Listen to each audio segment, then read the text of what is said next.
Ši veikla padeda aktyvinti smulkiąją motoriką ir palaikyti pažintines funkcijas. Atlikite sėdėdami prie stalo. Jums reikės storesnio popieriaus lapo,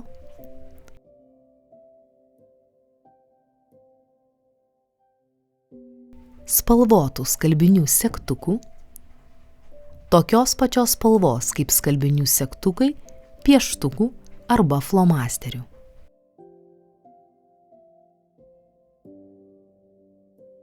Ant popieriaus nupieškite apie 5 cm skersmens rutuliukus. Nuspalvinkite juos skirtingomis spalvomis. Spalvos turi būti tokios pačios, kaip ir pasirinkti segtukai. Tai galite atlikti patys arba jūsų artimasis. Prie šio pasiruošimo gali prisidėti visa šeima.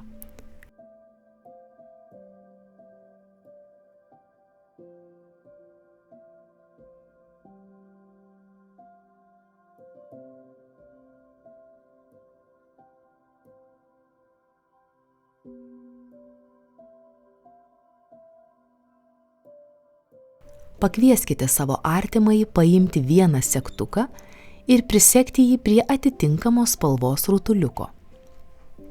Atlikdami užduotį, aptarkite, kokią spalvą imate ir segate. Jei spalva netitinka rutuliuko, neskubėkite vardinti klaidos. Palaukite, kol užduotis bus atlikta iki galo. Pabaigus užduotį, aptarkite, ar visų spalvų segtukai susegti su atitinkama spalva. Kai visi rutuliukai susegti su segtukais, paprašykite įvardinti spalvas.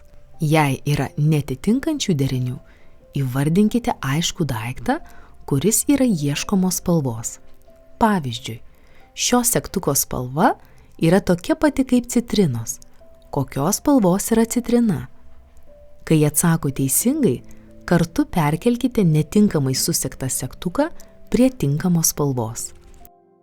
Šį pratimą darykite 2-3 kartus per savaitę.